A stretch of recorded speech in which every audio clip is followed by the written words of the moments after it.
Chapter 2. No, no, no, no, no! Said Leona, stamping her foot so hard her golden earrings jangled. You've got it all wrong! All wrong! She dug her hands into her halo of golden curly hair in frustration. Vega bit her lip, beginning to wish she had skipped rehearsal. From the looks on her fellow band members' faces, she suspected they felt the same way. Leona turned to the band's lead guitarist. Sage, she said, you're playing too slow. This is rehearsal for a rock band, not an end-of-the-cycle-of-life procession for Star's sake. Before the girl could respond, Leona turned to Libby. And you're coming in too soon on the keytar, she scolded. Libby sucked in her cheeks and stared down at the keys on her portable keyboard. Vega held her breath, hoping she would be spared Leona's wrath. No such luck. Leona spun around and stared at her for a minute before she spoke. And Vega, you were in the wrong key. She leaned her face close to Vega's. Don't do that again, she concluded. Vega felt her cheeks turn red. She generally appreciated Leona's big personality, and even occasionally found her dramatic outbursts somewhat entertaining. But that day, she felt the girl was just being a big bully. She watched as Libby took a deep breath, closed her eyes, wiped the frown off her face, and opened her eyes. Leona, Libby said kindly, do you need a break? This only served to infuriate Leona further. I don't need a break, she screeched. I need a new band. Clover, who had reluctantly agreed to sub for Scarlett when she hadn't shown up for the last rehearsal, raised her drumsticks and hit the cymbal with a loud crash. She stood up. That's it, she said. Guess what, Leona? I don't need to take this. I'm just doing this as a favor. And now I'm out of here. She shoved her drumsticks into her back pocket and stormed off. Leona spun around, throwing her hands into the air. Great, guys! Just great! She said. Now we're drummerless again. And she wasn't even the problem! It's the three of you! Libby, Sage, and Vega glanced at each other. Nobody seemed to be in any rush to argue with the enraged diva. Finally, Libby spoke up. Leona, she said, putting her hand on the girl's arm. We understand that you're under a lot of stress right now, but you also have to see things from our point of view. We're learning new songs and we're trying hard. And you need to be patient with us. Nobody's going to want to be in your band if you yell all the time. And I don't think you want us to quit. Do you? Vega was impressed. Libby always could see both sides of a situation and lay them out clearly in a non-judgmental way. And Leona actually seemed to be listening to her. Yeah, Vega added. You'd have to have tryouts all over again. What if Vivica comes back? Vivica was Leona's biggest rival, and was still angry that Leona had beaten her to be lead singer of the group. Starting over would be completely unacceptable. Leona's shoulders sagged. You're right, she said. I'm just so upset about everything, and I guess I'm taking it out on you guys. Her voice trailed off. Of course you're upset, Sage said in a calming tone. Listen, it's all going to be okay. We're a good group. Don't forget that we were the ones who were picked out of all the students who tried out. Maybe we should just hold off on practicing until you're feeling better about... Vega noticed that Sage's eyes had lit on the empty spot on Leona's wrist, where her wish pendant used to be. Once you noticed that, it was almost impossible to look anywhere else. Vega forced herself to stare at Leona's face. Everything that happened, Sage concluded. Okay, said Leona softly. She gazed at the ground, unable to look anyone in the eye. I'll let you know when I'm feeling more up to it. She smiled sadly. I'm sorry. The three girls watched as Leona headed toward the Big Dipper dorm, the slightly bigger and fancier dorm where all the 3rd and 4th years lived. Vega turned to the two other girls. Wow, she said. Do you think she's ever going to get over what happened? She had better, said Sage, or she's going to lose all her friends. If she hasn't already. She shrugged. Well, see you later. I have plans to meet some friends and listen to music at the Lightning Lounge. She turned and hurried off. What do you think? Vega asked Libby. But the pink-haired girl was hollow-texting and held up a finger for Vega to hold her thought. Vega did. So, what do you think about that? Vega repeated when Libby was finished. What do I think? I think we'd better find Scarlet if we want to keep this band together, said Libby. As much as she and Leona didn't get along, Leona usually behaved around her. And Clover was mad. I don't think she's coming back. So no one has seen Scarlet since that day? Vega asked. Well, Tessa told me that Scarlet stopped showing up for their astronomics class, said Libby. It's totally bizarre. Nobody's seen her, and nobody knows where her new dorm room is, or even if she has one. She shook her head. It's a mystery. Libby's star zap pinged, telling her she had a holotext.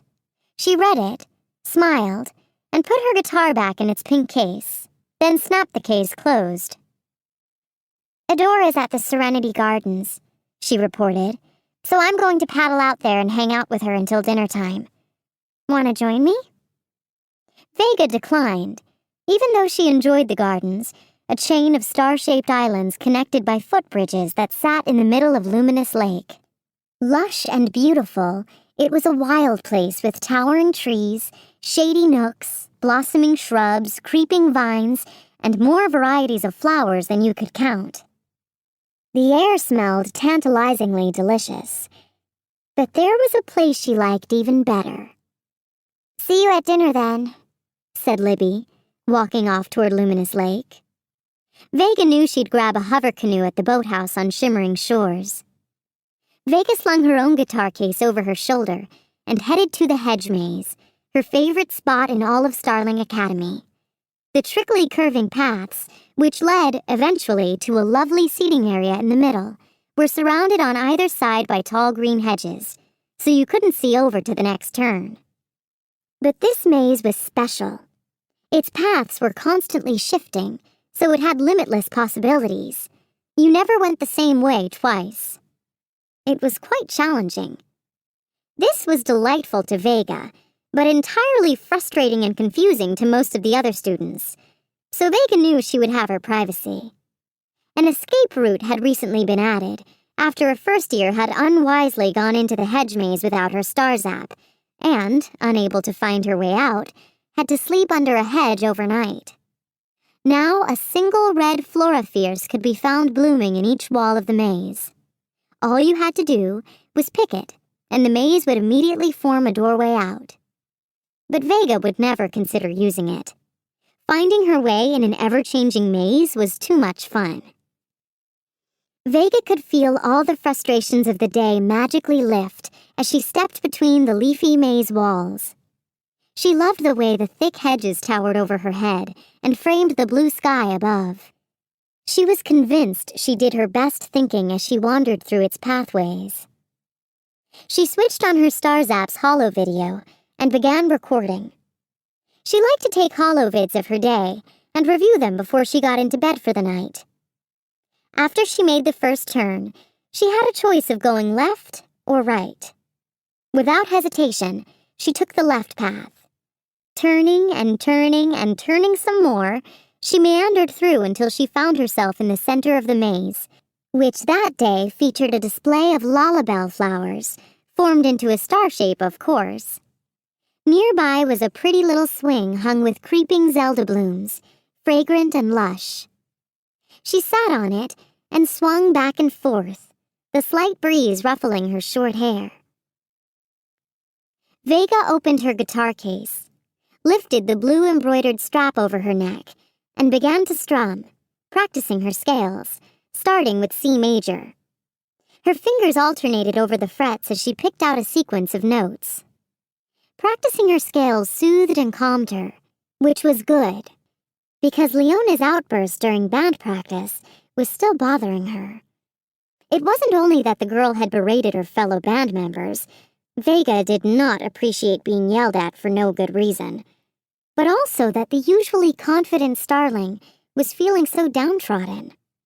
Plus, she wondered, if they could even find Scarlet, could they convince her to return to the band?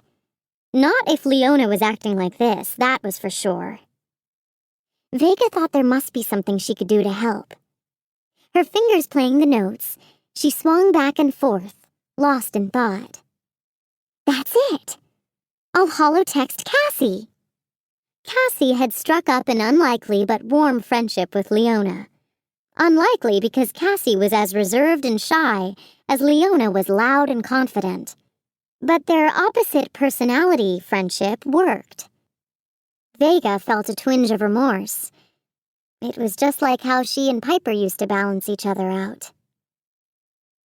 She reached into her pocket and pulled out her stars app. I'm in the hedge maze. Do you have a minute to talk about Leona? She holotexted. The response was immediate. I'll be there in 10 starmins. So Vega continued to play, lost in her thoughts about Leona, Scarlet, and Piper. Glancing at her stars app, which sat nearby, she realized the 10 starmins were almost up. She put her base back in its case and began making her way toward the maze entrance. Then her stars app beeped and flashed a small icon of her mother's face. It was in a red star, a reminder that she had not yet returned her mother's holo call from 2 star days earlier. Vega considered doing it right then and there, but she still wasn't ready. She knew her mom was going to ask her to come home for a visit, again, and Vega needed to come up with a reason that she couldn't, again. She had already used a fellow student's Bright Day celebration she couldn't miss, a Glow and Glyons game, and an extra credit assignment. She was running out of excuses. Vega felt uneasy.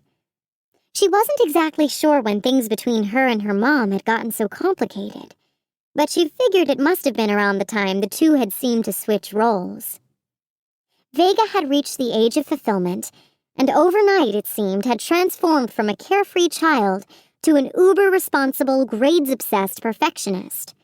She was determined to get into Starling Academy at any cost, and had focused all her energy on studying. She took the entrance examination 5 times to get the rare perfect score, which she was sure would guarantee her acceptance. Luckily, she loved tests, seeing them as the ultimate game. And perhaps because her mother, Virginia, realized she no longer needed to worry about her daughter, she changed from a constantly stressed-out single mom into a relaxed, fun-loving person. The two rarely saw eye to eye on anything these days, so Vega alternately missed her mom terribly and was relieved by the distance between them. Vega turned a corner and spotted Cassie, who looked flustered. She had somehow gotten turned around and was headed the wrong way. "Hey! Cassie!" Vega called. Cassie spun around, a frown on her pale, pretty face. She was wearing a white diaphanous baby doll dress, shot through with silver thread, over a pair of calf-length white leggings and a white tank top. She had delicate silver sandals on her feet. "Oh, there you are," Cassie said, sounding faintly put out. She blinked up at Vega through her star-shaped glasses, her silvery hair done up in her signature pigtail buns. Vega smiled at the girl. "Stop it," Cassie snapped. "Stop what?" Vega asked innocently. "You're looking at me like I'm some precious little doll," Cassie replied. "You know how much I hate that." "Sorry," said Vega with an embarrassed grin. She couldn't help it. It was true. Cassie was so tiny and cute, even when she was scowling. "Well, thank goodness I found you," said Cassie. "You know how this maze drives me crazy." Vega opened her mouth, about to mention that it was actually she who had found Cassie. But the irritated look on Cassie's face told her to keep that thought to herself. "I'm glad you holotexted me," Cassie said, as the two girls made their way back to the hedge entrance. They reached a place where they could turn either right or left. Cassie started to go to the right, and Vega tapped her on the shoulder. "This way," Vega said, pointing in the opposite direction. Cassie shrugged. "Whatever you say, you're the expert." She glanced at Vega. "So, was Scarlet at practice today?" Vega shook her head. Cassie looked disappointed. "So weird," she said. "No one's seen her since that awful day." Her voice trailed off. Vega winced, recalling the fear in the pit of her stomach when they all realized Lady Stella was going to tell one of them that she was about to be ousted from the Star Darlings. After all her hard work, it would have been such a blow to her. She had actually frozen with terror at the thought. But as she had looked around the room, she'd realized that each of the 11 other girls felt the same way. Cassie looked at the ground. "I still feel guilty over how happy I was that it wasn't me," she said. Vega nodded. "I think we all do." A sly smile crossed Cassie's face. "Everyone except Leona," she said. "I think she was glad to see Scarlet go." The smile quickly left. "But now Leona's got her own troubles." She looked up at Vega. "Is that what you wanted to talk about?" Vega took a deep breath. "It's just that Leona's not herself," she said. She filled Cassie in on that afternoon's outburst. "Oh, that's bad," said Cassie, biting her lip. "She loves the band. That's such a shame." Vega put her hands to her forehead. "We should be able to help her get through this. Get everything back to normal. But I have no idea how. That's where you come in. You two are such good friends." The thought of losing the band was very upsetting to Vega. She took everything seriously. Her classes, her studies, the meals she ate to give her energy, the time she went to bed so she'd be well rested for the next day's classes. Even her beloved games. She was a stickler for following the rules. When she played her bass, it was the only time she ever really let loose and relaxed. She did not want to give that up. Cassie grimaced. "We used to be good friends," she said. "But she's been keeping to herself lately. The only person she seems to want to spend time with these star days is her new roommate, Ophelia." She thought for a moment, then nodded, as if she had made up her mind. "I'm going to try to talk to Leona after dinner," she said. "Will you come with me?" "Sure," said Vega, shrugging. Cassie's mood brightened considerably. Vega thought that it was probably both because they had a plan and because they were approaching the end of the maze. Cassie breathed a sigh of relief as they walked out the leafy doorway. The Celestial Café came into sight, and Vega's stomach rumbled at the same time that the large star above the door began to blink, letting everyone know that it was dinner time. Perfect. The two girls headed to the building. Inside the large, warmly lit room, soft music was playing. There was the soothing sound of students softly chattering and the clink of silverware against fine china. They headed to the table that had unofficially become the Star Darlings', with its stunning view of the Crystal Mountains. To the rest of the school, they were a group of girls, 4 first years, 4 second years, and 4 third years, who attended regular classes but required some extra help during last period. Only the Star Darlings, Lady Stella, the headmistress, Lady Cordial, the head of admissions, and a handful of professors knew who they really were.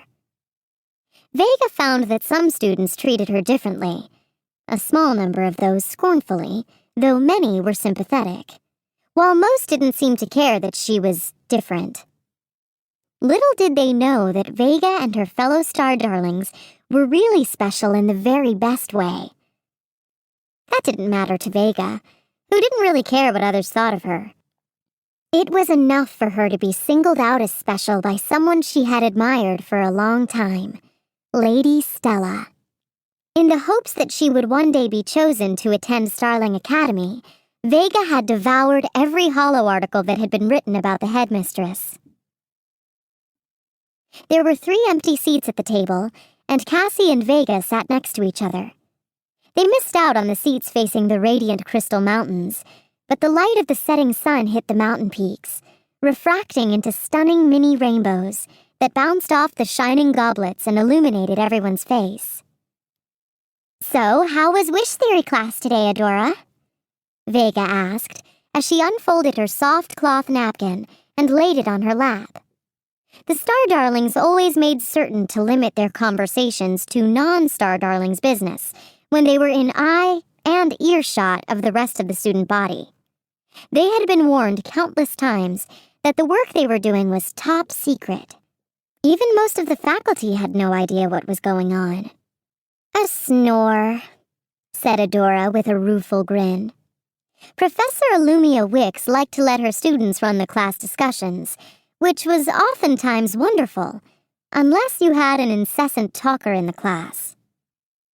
This girl named Moonaria would not stop talking. No one could get a word in edgewise. Vega nodded in sympathy. She watched as Tessa entered the cafeteria, and seeing that the only free seat was next to her roommate, Adora, leaned over and whispered in her sister's ear. Gemma rolled her eyes and moved into that seat, leaving the seat next to Leona open for Tessa. Vega noticed that Cassie was openly staring at Leona, who kept leaning over to whisper in Ophelia's ear. Leona was being unusually quiet, and the rest of the girls stole glances at her as well, used to being entertained by the girl at mealtimes. She would often lead the girls in a sing-along, or start a game of hollow telephone. Once the message had started off as, "Glow for it! You are Star Mendis." But by the time it got to the end of the line, it had been completely mangled, and poor Cassie had squeaked out, "You've got it! Glowfers are delicious!" And everyone roared with laughter,